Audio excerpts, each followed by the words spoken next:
उत्तर प्रदेश में अगले साल होने वाले विधानसभा चुनाव के लिए समाजवादी पार्टी और आरएलडी के बीच गठबंधन हो गया है।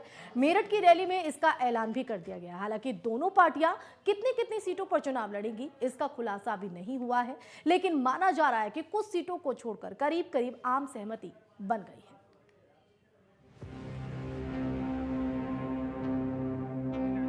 समाजवादी पार्टी और आरएलडी के बीच गठबंधन का औपचारिक ऐलान आज मेरठ की रैली में हो गया है।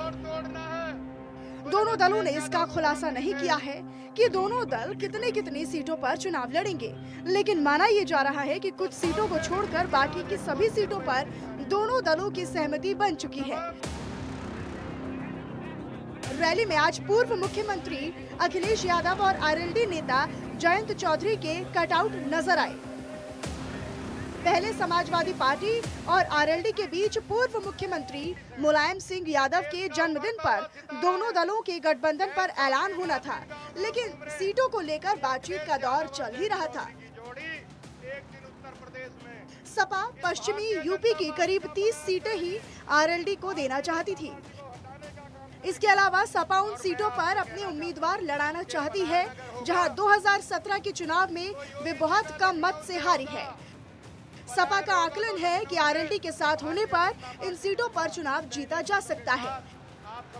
इन्हीं सीटों पर पेच फंसे होने से दोनों पार्टियों के बीच वार्ता के कई दौर चले हैं। पश्चिमी यूपी में आरएलडी का प्रभाव रहा है।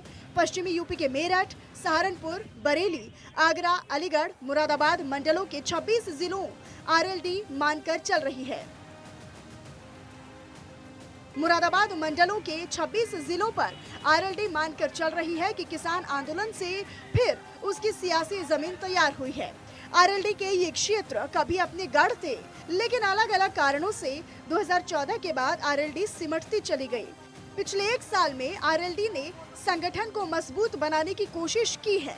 आरएलडी संदेश देना ये चाहती है कि पूरे यूपी के स्तर पर भले ही समाजवादी पार्टी एक बड़ी पार्टी के तौर पर दिखे, लेकिन पश्चिमी यूपी में आरएलडी बड़े भाई की तरह होगी। सपा का भी इन क्षेत्रों में अपना प्रभाव रहा है। पिछली बार समाजवादी पार्टी जिन सीटों पर कम मतों से चुनाव हारी थी, उन पर फिर से अपना दाव जता रही है। सपा यहां अपना आधार बनाए रखना चाहती है, इसीलिए सपा नेता अखिलेश आरएलडी को 30 सीटों के आसपास देना चाहते थे। जल्द ही इसकी घोषणा की जाएगी कि समाजवादी पार्टी और आरएलडी किन किन सीटों पर चुनाव लड़ेगी। समाजवादी पार्टी और आरएलडी की मेरठ रैली को भव्य बनाने के लिए जोरदार तैयारियां की गई थी। इसे परिवर्तन रैली का नाम दिया गया। रैली के लिए बने मंच पर गन्ने को बांधा गया। दरअसल पश्चिमी उत्तर प्रदेश के इस गन्ना बेल्ट में अखिलेश यादव और जयंत चौधरी किसानों के मुद्दे पर सरकार को घेरने की कोशिश कर रही थी। गौरतलब है कि गन्ना किसान लगातार गन्ने का समर्थन मूल्य बढ़ाने की मांग कर रहे थे। साथ ही साथ चीनी मिलों के ऊपर जो किसानों का बकाया है, उसके भुगतान की भी डिमांड की जा रही है। दोनों नेताओं ने पश्चिमी यूपी के इस बड़े शहर में इसे मुद्दा बनाया। Bureau report, network 10।